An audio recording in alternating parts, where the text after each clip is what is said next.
Hello class. Today we start heat capacity. Last lecture अपन ने पढ़ा था स्पेसिफिक हीट कैपेसिटी क्या होता है। आज अपन पढ़ेंगे हीट कैपेसिटी। दोनों चीजें अलग हैं। स्पेसिफिक हीट कैपेसिटी और heat capacity both are different thing, ये हमें समझना जरूरी है। तो याद रखना यहाँ पे हीट कैपेसिटी का मतलब क्या होता है और ये क्यों अलग होता है स्पेसिफिक हीट कैपेसिटी से। और ये भी ध्यान देना यहाँ पे कि हीट कैपेसिटी को दूसरे नेम से थर्मल कैपेसिटी बोलते हैं। थर्मल कैपेसिटी, कभी भी क्वेश्चन में थर्मल कैपेसिटी दिया होता न्यूमेरिकल में या हीट कैपेसिटी दिया होता, दोनों का सेंस सेम ही होगा। तो यहाँ पे समझना है, यहाँ पे हीट कैपेसिटी और thermal capacity of a body और object is equal to the heat required to raise its temperature by 1 degree. अब ये समझो यहाँ पे कि अगर क्या होता है, यहाँ पे किसी भी बॉडी को या ऑब्जेक्ट को आप हीट दे रहे हो डेल्टा क्यू, समझ में आ रहा है ना, उसका टेम्परेचर का चेंज आ रहा है डेल्टा टी। तो याद रखना ये क्या होता है, यहाँ पे एक रिजल्ट आएगा, ये किसके बराबर आता है, यहाँ पे एस के इक्वल। और याद रखना कैपिटल एस होगा। एक्चुअल क्या होता है यहाँ पे स्पेसिफिक हीट कैपेसिटी में बात करें अपन, तो delta Q is equal to होता है M small S delta T. समझ में आ रहा है ना। लेकिन अगर मैं बात करूँ यहीं पे क्या होगा, यहाँ पे हीट कैपेसिटी के, तो हीट कैपेसिटी में क्या होगा यहाँ पे, तो ये कैपिटल एस होता है। और समझ आ रहे ना, ये क्या होगा यहाँ पे कैपिटल एस। एक मिनट, आगे ध्यान देना है यहाँ पे कि ये कैपिटल एस आ रहा था, कैपिटल एस का वैल्यू कितना होगा, डेल्टा क्यू बाई कितना होगा यहाँ पे डेल्टा टी। ठीक है, अब यहाँ पे जो डेफिनेशन गिवन है उसको मैं समझा रहा हूँ यहाँ पे कि अगर कोई भी ऑब्जेक्ट है, जैसे चेयर है, चेयर को हीट कर रहे हो। अब ये बैठ के मत सोचना कि चेयर को क्यों हीट कर रहे हो, यहाँ पे इसका चेयर लेने का पर्पज भी है, उसको मैं बाद में एक्सप्लेन करता हूँ फर्दर।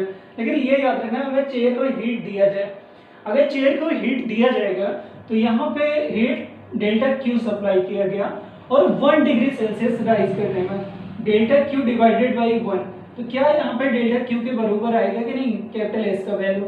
अब इससे क्या पता चलता है कि 1 डिग्री सेल्सियस राइज करने में जितना रिक्वायर्ड ऑफ हीट होगा इस ऑब्जेक्ट को देने के लिए, वो किसके बराबर होता है यहाँ पे, हीट कैपेसिटी के या थर्मल कैपेसिटी के। आप खुद ही सोचो, अगर डेल्टा टी का वैल्यू 1 रख दिया जाए तो डेल्टा क्यू एस के बराबर आएगा कि नहीं, और एस के बराबर आ रहा है तो मीन्स जितना हमने हीट सप्लाई किया वही क्या होता है थर्मल कैपेसिटी या क्या होगा यहाँ पे हीट कैपेसिटी। लेकिन तब जब यहाँ पे टेम्परेचर का चेंज कितना आ रहा है, यहाँ पे 1 डिग्री सेल्सियस। अगर इतना समझ में आ रहा हो तो यहाँ पे चेयर का एग्जांपल समझाता हूँ और ये भी आपको समझाता हूँ यहाँ पे स्पेसिफिक कैपेसिटी से देखा जाए, स्पेसिफिक हीट कैपेसिटी से हीट कैपेसिटी क्यों अलग होता है। तो कारण आपको बताऊं, देखो कभी भी स्पेसिफिक हीट कैपेसिटी बोलते हो ना तो एक स्पेसिफिक मटेरियल के लिए बोलते हो। जैसे अगर आपने आयरन लिया तो उसमें सिर्फ आयरन होगा, एल्यूमिनियम लिया तो उसमें सिर्फ एल्यूमिनियम होगा, दूसरा मटेरियल नहीं होना चाहिए। लेकिन जब बात करेंगे हीट कैपेसिटी की तो वहां पे क्या होता है, मोर देन 2, ध्यान देना यहाँ पे मोर देन 2 मटेरियल अगर है ऑब्जेक्ट में तो वहां पे हीट कैपेसिटी बोला जाएगा, स्पेसिफिक हीट कैपेसिटी नहीं बोला जाएगा। स्पेसिफिक का मतलब होता है एक पर्टिकुलर ऑब्जेक्ट के लिए, जैसे आयरन पर्टिकुलर है तब तो स्पेसिफिक हीट कैपेसिटी बोलोगे, एल्यूमिनियम पर्टिकुलर है स्पेसिफिक हीट कैपेसिटी बोलोगे, वाटर पर्टिकुलर लिया स्पेसिफिक हीट कैपेसिटी बोलोगे। लेकिन हमने क्या किया, यहाँ पे स्टील का बर्तन लिया, बात समझ आ रहा है, स्टील का क्या होता है कंटेनर, और उसमें वाटर रख दिया। अब स्टील के कंटेनर में वाटर रख के हीट सप्लाई कर रहे हो तो स्टील का क्या होगा, अगर देखा जाए तो हीट कैपेसिटी कुछ और होगा और वाटर का कुछ और होगा। तो वहां पे जो हीट सप्लाई करोगे और फिर यहाँ पे निकालना हो वैल्यू, तो याद रखना हीट कैपेसिटी का काम आएगा, स्पेसिफिक नहीं हो सकता। मोर देन 2 ऑब्जेक्ट एक साथ होंगे सिस्टम में तो याद रखना वहां पे हीट कैपेसिटी लिया जाता है, स्पेसिफिक हीट कैपेसिटी नहीं लिया जाता है। और सिर्फ अगर सिर्फ और सिर्फ क्या होता है यहाँ पे पर्टिकुलर ऑब्जेक्ट है तो स्पेसिफिक हीट कैपेसिटी लिया जाता है। तो मुझे लगता है आपको ये चीज क्लियर हो गया होगा कि स्पेसिफिक हीट कैपेसिटी किसी स्पेसिफिक ऑब्जेक्ट के लिए लगाया जाता है। हीट कैपेसिटी अगर एक सिस्टम में 2 से ज्यादा ऑब्जेक्ट क्या होता है, यहाँ पे एक सिस्टम 2 से ज्यादा ऑब्जेक्ट से मिलकर बना होता है तो वो वहां पे आप हीट कैपेसिटी यूज करते हो। तो आप बताओ चेयर की बात करूं मैं तो चेयर में क्या होता है, यहाँ पे नेल भी होता है, अगर ध्यान दो तो इसमें क्या होता है, यहाँ पे नेल हो सकता है आयरन का नेल हो, और फिर क्या होता है यहाँ पे बूट, मान लो बूट का चेयर हो अब वुड और नेल या आयरन में मतलब हैंडल जो होता है वो आयरन का लगा है, चेयर में जो हैंडल होता है वो आयरन का हो। तो आप बताओ यहाँ पे दो अलग अलग मटेरियल है कि नहीं, जब हीटअप करोगे तो यहाँ पे क्या होगा, हीट का जो लेवल होता है वो दोनों मटेरियल के लिए डिफरेंट रिक्वायर्ड होगा, और डिफरेंट होगा तो वहाँ पे स्पेसिफिक हीट कैपेसिटी रख के कभी नहीं सॉल्व कर सकते, तो वहाँ पे हीट कैपेसिटी की जरूरत पड़ती है। आई होप ये चीज़ आपको समझ में आ रहा होगा। अगर समझ में आ रहा है तो यहाँ पे एक चीज़ और समझाता हूँ, यहाँ पे स्पेसिफिक हीट का यूनिट, ठीक है ना। ये तो मैंने कैपिटल एस याद रखें, स्मॉल एस क्या होता है स्पेसिफिक हीट कैपेसिटी का, कैपिटल एस क्या होता है हीट या थर्मल कैपेसिटी का। अब मैं आगे से थर्मल कैपेसिटी बोलूंगा लेकिन समझ में आ जाना चाहिए कि वो हीट कैपेसिटी बोल रहा हूँ। तो ध्यान देना यहाँ पे थर्मल कैपेसिटी कैपिटल एस से रिप्रेजेंट कर रहे हैं, delta Q by delta T होता है। और यू नो दैट यहाँ पे where delta Q is equal to क्या होता है यहाँ पे एम स्मॉलेस्ट डेल्टा टी। अब यहाँ पे अगर मैं ये वैल्यू रख दूं तो क्या यहाँ पे एस इज इक्वल टू यहाँ पे डेल्टा क्यू की जगह पे small M S delta T आना चाहिए कि नहीं, और डिवाइडेड बाई डेल्टा टी, ये कैंसिल होके capital S is equal to यहाँ पे स्मॉल एम स्मॉल एस, ये एक रिजल्ट आता है, that is the relation between heat capacity and specific heat capacity. ये रिलेशन होता है किसके किसके बीच में, यहाँ पे हीट कैपेसिटी या थर्मल कैपेसिटी और क्या होगा यहाँ पे स्पेसिफिक हीट कैपेसिटी के बीच में। नोट करना इसे।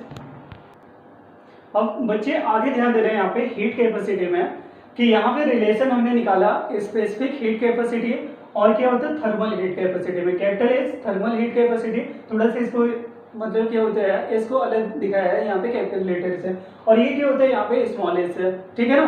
तो यहाँ पे ये क्या हो जाएगा हीट कैपेसिटी और स्पेसिफिक हीट कैपेसिटी में रिलेशन, सबका मतलब भी अलग अलग समझा दिया है। ये क्या होता है thermal capacity of object, M क्या होता है मास ऑफ ऑब्जेक्ट, और ये क्या होता है यहाँ पे स्पेसिफिक कैपेसिटी ऑफ ऑब्जेक्ट। अगर इतना समझ में आया तो ध्यान देना यहाँ पे यूनिट की बात करेंगे अपन। यूनिट अगर देखा जाए तो delta Q by delta T, यही तो होता है ना हीट कैपेसिटी का फॉर्मूला। अगर ये हीट कैपेसिटी का फॉर्मूला होगा तो यहाँ पे ये डेल्टा क्यू क्या होता है जूल, और ये क्या होता है यहाँ पे डिग्री सेल्सियस और केल्विन।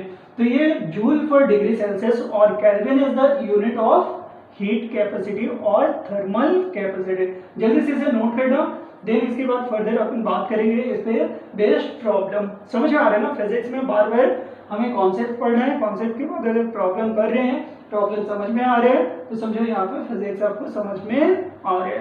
नोट करना है सर बच्चे। अभी एक यहाँ पे प्रॉब्लम है हमारे सामने कि find the thermal capacity of 40 gram of aluminium can if the specific heat of aluminium is 0.2 calorie पर ग्राम डिग्री सेल्सियस। समझो यहाँ पे, और ऑप्शन क्या दे रखा है यहाँ पे 40 कैलोरी पर ग्राम डिग्री सेल्सियस, 16 कैलोरी पर डिग्री सेल्सियस, सी ऑप्शन दे रखा है 20 कैलोरी पर डिग्री सेल्सियस, और डी ऑप्शन दे रखा है 80 कैलोरी पर डिग्री सेल्सियस। तो यहाँ पे आई होप आपको मतलब पेन चलाना नहीं है, देख के आंसर आ जाना चाहिए क्वेश्चन का। निकालना पहले तो सोचो निकालना क्या है।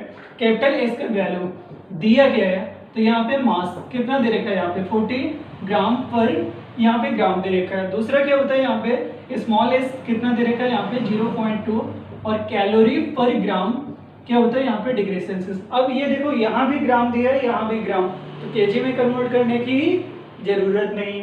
दूसरा आंसर कैलोरी में आ रहा है पर डिग्री, तो यहाँ भी कैलोरी दे रखा है, कोई चेंज करने की जरूरत नहीं है। अगर जरूरत नहीं है तो अपन क्या करेंगे यहाँ पे S is equal to M into क्या हो जाएगा यहाँ पे S। मास का वैल्यू कितना दे रखा है यहाँ पे 40, और यहाँ पे S का वैल्यू कितना दे रखा है 0.2। तो यहाँ पे सॉल्व करके रिजल्ट कितना आएगा, तो यहाँ पे ध्यान देना ये सीधे सीधे 8, और क्या होता है यहाँ पे कैलोरी पर क्या होगा डिग्री सेल्सियस। याद करो तो इसका यूनिट तो यही होता है ना, जूल पर डिग्री सेल्सियस, कैलोरी पर डिग्री सेल्सियस, या क्या होगा कैलोरी पर केल्विन। तो ध्यान देना यहाँ पे कौन सा ऑप्शन सही होना चाहिए, D option is the right option. कितना आसान सा क्वेश्चन था, अगर कॉन्सेप्ट समझा होगा तो बहुत ज्यादा आसान क्वेश्चन था। नोट करना जल्दी से। अब देखें यहाँ पे सेकेंड क्वेश्चन क्या दे रखा है, व्हेन 300 जूल, और याद रखना थर्मल कैपेसिटी पे ही बेस्ड क्वेश्चन है। When 300 joule of heat is added to 25 gram of a sample of material, its temperature rise by यहाँ पे 25 degree Celsius to 45 degree Celsius the thermal capacity of a sample and specific heat capacity of the material are respectively. मतलब आपको thermal capacity भी निकालना है, specific heat capacity भी निकालना है। चार ऑप्शन गिवन है। फर्स्ट क्या दे रखा 15 जूल पर डिग्री सेल्सियस, और क्या हो जाएगा यहाँ पे और नहीं, मतलब ये तो किसका थर्मल कैपेसिटी का वैल्यू दे रखा। दूसरा क्या होता है यहाँ पे उसी में ए में 600 जूल पर केजी डिग्री सेल्सियस। ऐसा बी ऑप्शन देखा जाए तो 600 जूल पर क्या हो जाएगा डिग्री सेल्सियस, और ये दूसरा क्या ऑप्शन आएगा यहाँ पे 15 जूल पर केजी डिग्री सेल्सियस। ऐसे सी ऑप्शन दे रखा है और डी ऑप्शन दे रखा है। अगर आपने सारे ऑप्शन अच्छे से चेक कर लिए हो तो ध्यान देना यहाँ पे इसको सॉल्व कैसे करना है। लगे तो आप वीडियो को पॉज करके खुद से सॉल्व कर सकते हो, फिर भी देखना है यहाँ पे क्या क्या गिवन है। अब देखो यहाँ पे टेम्परेचर का चेंज कितना आएगा, तो फाइनल टेम्परेचर 45, इनिशियल 25, तो चेंज कितना आ गया यहाँ पे 20 डिग्री सेल्सियस का। ये सीधे मैं डेल्टा टी लिख रहा हूँ। दूसरा क्या होता है मास कितना दे रखा है, तो यहाँ पे m का वैल्यू दे रखा है 300 जूल, और साथ साथ देखा जाए तो नहीं सॉरी ये डेल्टा क्यू का वैल्यू दे रखा है, ठीक है ना। ये क्या होता है डेल्टा क्यू का वैल्यू। मास का वैल्यू कितना दे रखा है यहाँ पे 25, और क्या दे रखा है यहाँ पे ग्राम। मास का वैल्यू कितना दे रखा है 25 ग्राम। डेल्टा क्यू का वैल्यू यहाँ पे 300 जूल, और यहाँ पे डेल्टा टी का वैल्यू कितना दे रखा है यहाँ पे 20 डिग्री सेल्सियस। तो आप मुझे बताओ यहाँ पे कि स्मॉल एस का वैल्यू क्या डेल्टा क्यू बाई एम और डेल्टा टी से निकाल सकते हैं क्या अपन। आंसर यस और नो, तो आंसर क्या होगा यस। तो क्या आएगा यहाँ पे डेल्टा क्यू के जगह पे 300 आना चाहिए, और यहाँ पे स्मॉल एम के जगह पे कितना हो जाएगा। तो ध्यान देना यहाँ पे स्मॉल एम की जगह पे अगर देखा जाए तो ये एक चीज हमें ये भी सोचना है कि आंसर केजी में आ रहा है। आंसर किस में आ रहा है केजी में। अपन ने ग्राम में लिया है तो केजी में कन्वर्ट करोगे तो 25 डिवाइडेड बाई 1000, और ये क्या होता है यहाँ पे केजी 1000 से डिवाइड कर दो केजी में कन्वर्ट हो जाता है। तो यहाँ पे ये चीज रखना होगा मास के जगह पे 25 अपॉन कितना हो जाएगा यहाँ पे 1000, और यहाँ पे डेल्टा टी के जगह पे कितना आ जाएगा यहाँ पे 20।